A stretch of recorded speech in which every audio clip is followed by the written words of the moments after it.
नमस्कार दोस्तों, आज की टॉपिक है गैसेस लॉ। हम जानते हैं कि कोई भी पदार्थ तीन अवस्था में हो सकता है: ठोस, द्रव, गैस, सॉलिड, लिक्विड या गैस। तो आज हम गैस लॉ के बारे में बात करेंगे।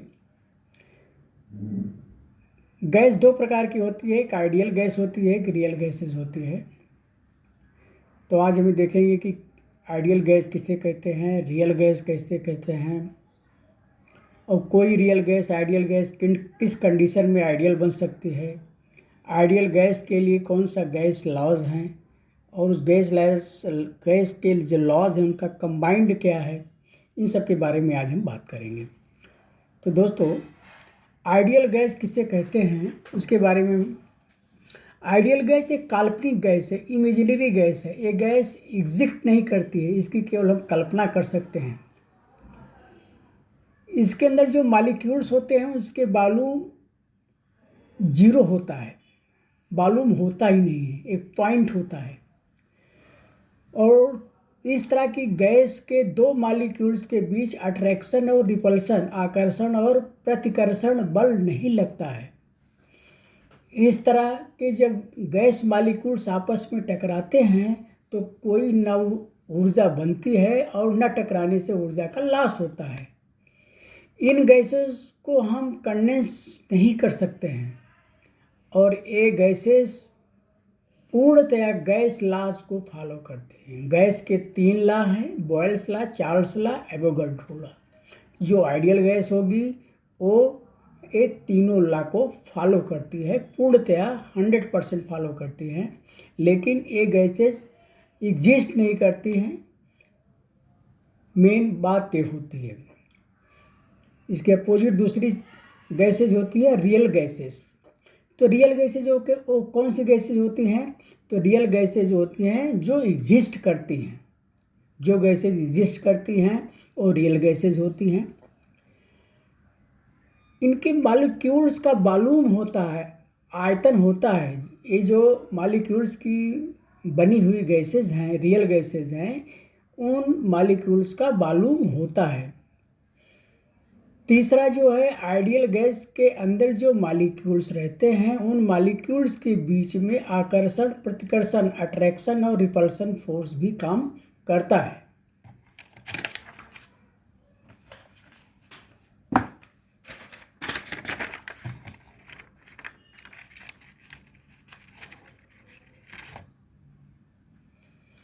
चौथा है, मॉलिक्यूल्स के कोलिजन पर ऊर्जा का लॉस होता है।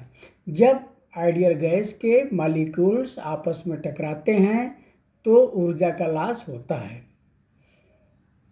फिफ्थ नंबर में है कि रियल गैसेस को जब हम कंडेंस कर सकते हैं, कंडेंस करके लिक्विड में कन्वर्ट कर सकते हैं, लेकिन आइडियल गैस को नहीं कर सकते हैं, लेकिन रियल गैसेस का कंडेंसेशन किया जा सकता है।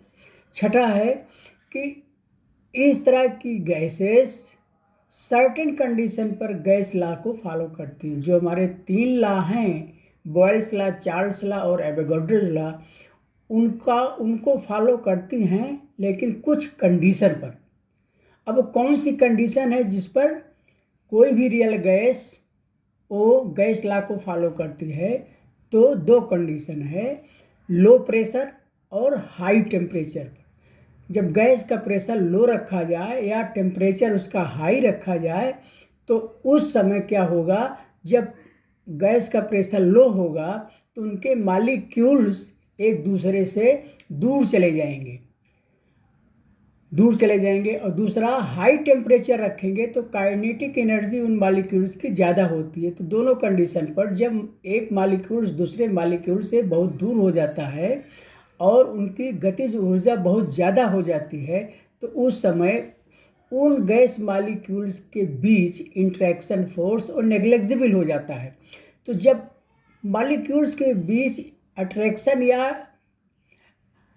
रिपल्शन फोर्स नेग्लिजिबल या जीरो हो जाए तो ऐसी कंडीशन पर कोई भी रियल गैस वो आइडियल गैस को फॉलो करने लगती है। तो दोस्तों, रियल गैस किसे कहते हैं, आइडियल गैस किसे कहते हैं, किस कंडीशन पर एक रियल गैस आइडियल गैस हो सकती है, उसके बारे में हम बात कर चुके हैं। अब हम बात कर रहे हैं कि गैस के लॉ कौन कौन है। गैस के 3 लॉ हैं। एक लॉ है बॉयल्स लॉ। बॉयल्स लॉ क्या कहता है कि किसी गैस का प्रेशर उसके वॉल्यूम के इन्वर्सली प्रोपोर्शनल होता है अगर उसका टेम्परेचर हम कांस्टेंट रखें। अगर गैस का टेम्परेचर हम कांस्टेंट रखें तो उसका प्रेशर और वॉल्यूम एक दूसरे के इन्वर्सली प्रोपोर्शनल होता है, यानी वॉल्यूम बढ़ाएंगे तो प्रेशर गैस का कम होगा या प्रेशर को बढ़ाएंगे तो वॉल्यूम कम होगा। P is inversely proportional to the volume at constant temperature, ये बॉयल्स का लॉ है। दूसरा है चार्ल्स का लॉ। जैसे बॉयल्स लॉ में टेम्परेचर को कांस्टेंट रखा जाता है तो प्रेशर और वॉल्यूम एक दूसरे के इन्वर्सली प्रोपोर्शनल होते हैं, उसी तरह चार्ल्स लॉ में टेम्परेचर की जगह पर अगर हम प्रेशर को कांस्टेंट रखें तो गैस का जो वॉल्यूम है और टेम्परेचर जो है एक दूसरे के डायरेक्टली प्रोपोर्शनल होते हैं, यानी B is directly proportional to T। अगर प्रेशर हम कांस्टेंट रखें तो गैस का वॉल्यूम उसके टेम्परेचर के डायरेक्टली प्रोपोर्शनल होता है। This is the Charles law.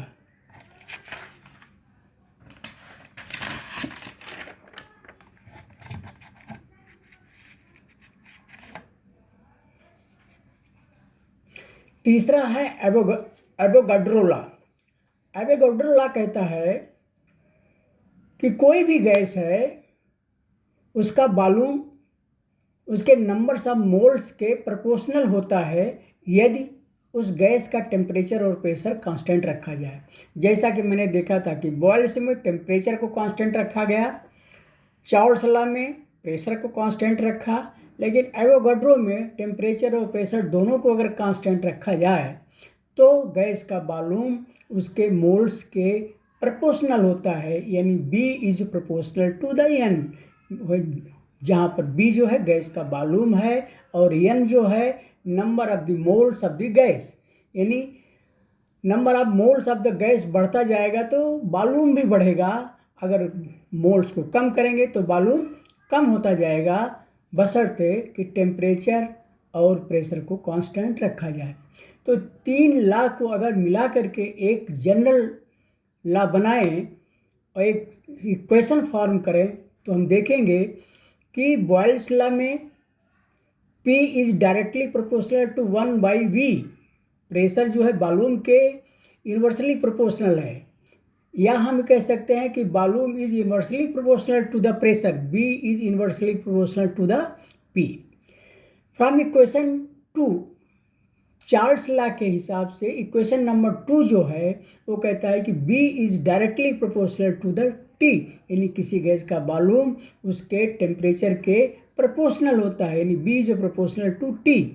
और एवोगाड्रो कहते हैं कि अगर प्रेशर और टेम्परेचर दोनों कांस्टेंट रखा जाए तो वॉल्यूम उसके नंबर ऑफ मोल्स के प्रोपोर्शनल होता है, यानी B is proportional to N। Boyle's law में B is proportional to 1/P। Charles के हिसाब से B is proportional to T and Avogadro के हिसाब से B is proportional to N। इन तीनों से ये साबित होता है कि वॉल्यूम जो होता है वो प्रोपोर्शनल होगा N के, T के और इन्वर्सली प्रोपोर्शनल होगा P के, यानी B is proportional to NT/P। जब प्रोपोर्शनल हटेगा तो B इज इक्वल टू हो जाएगा NRT, प्रोपोर्शनल की जगह पे R आ जाएगा, जिसे हम गैस कांस्टेंट कहते हैं NRT, या इसको हम PV is equal to NRT लिख सकते हैं, PV is equal to NRT। जबकि P जो है उस गैस का प्रेशर है अगर उसको एटमॉस्फेयर में लिया जाए, एटम में लिया जाए, B is the volume of the gas अगर उसको लीटर में लिया जाए, N is the number of moles of the gas, R is the gas constant जिसकी वैल्यू होती है 0.0822 एटमॉस्फेरिक लीटर पर मोल डिग्री केल्विन होता है, जबकि T टेम्परेचर है वो डिग्री केल्विन में होता है। तो इस तरह बॉयल्स लॉ, चार्ल्स लॉ और अवोगाड्रो लॉ तीनों को कंबाइन करके एक रिएक्शन मिलता है जिसे हम गैस रिएक्शन कहते हैं।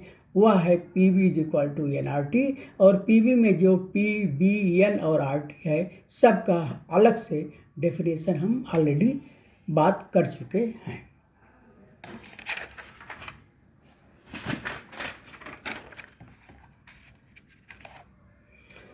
कंक्लूजन में हम आते हैं कि अब मैंने पढ़ा आइडियल गैस किसे कहते हैं, रियल गैस किसे कहते हैं, गैस के लॉज कौन कौन से हैं, और उनको कंबाइन करके एक गैस इक्वेशन आता है, उसको मैंने जनरेट किया। अब हम कंक्लूजन पे आते हैं कि आइडियल गैस फॉलो और ओबे गैस लॉज। जो आइडियल गैसेज होती हैं वो गैस लॉ को फॉलो करती हैं, या PV is equal to nRT इस इक्वेशन को फॉलो करती हैं एट ऑल कंडीशन। मेन चीज़ है कि सभी कंडीशन पर, अगर गैस आइडियल गैस है तो सभी कंडीशन पर गैस लॉ को फॉलो करेगी और PV is equal to nRT equation follow होगा। लेकिन रियल गैसेज हैं तो गैस लॉ को फॉलो नहीं करेंगी। और कब फॉलो करेंगी? Real gases follow this equation. Real gases इस इक्वेशन को तभी फॉलो करेंगी जब उनका प्रेशर लो रखा जाए और टेम्परेचर हाई रखा जाए। At low pressure and high temperature पर कोई भी रियल गैस जो है वो आइडियल गैस की तरह बिहेव करती है, और जब वो लगभग आइडियल गैस की तरह बिहेव करेगी तब एक गैस इक्वेशन फॉलो करेगी। और गैस इक्वेशन फॉलो करने पर इन 5 डाटा में 4 डाटा मालूम होने पर एक डाटा को हम आराम से निकाल सकते हैं। बशर्ते ध्यान रखने की चीज़ है कि R की वैल्यू सही होनी चाहिए, और उनके जो यूनिट्स हैं, चाहे प्रेशर हो वो एटमॉस्फेयर में होना चाहिए, वॉल्यूम हमेशा लीटर में होना चाहिए, और टेम्परेचर हमेशा डिग्री केल्विन में होना चाहिए। R की वैल्यू सही होनी चाहिए। इस तरह हम किसी प्रैक्टिकल लाइफ में इन 5 पैरामीटर में 4 पैरामीटर अगर हमको मालूम है तो 5वां पैरामीटर इस गैस इक्वेशन से हम निकाल सकते हैं। इसमें एक और है कि हाइड्रोजन है, नाइट्रोजन है और ऑक्सीजन है, ये लगभग आइडियल गैस की तरह ही बिहेव करती हैं, लेकिन कार्बन डाइऑक्साइड गैस ये आइडियल गैस की तरह बिहेव नहीं करती है। तो दोस्तों, अगर मेरा ये इन्फॉर्मेटिव वीडियो आपको पसंद आए तो लाइक और सब्सक्राइब ज़रूर करें। Thank you.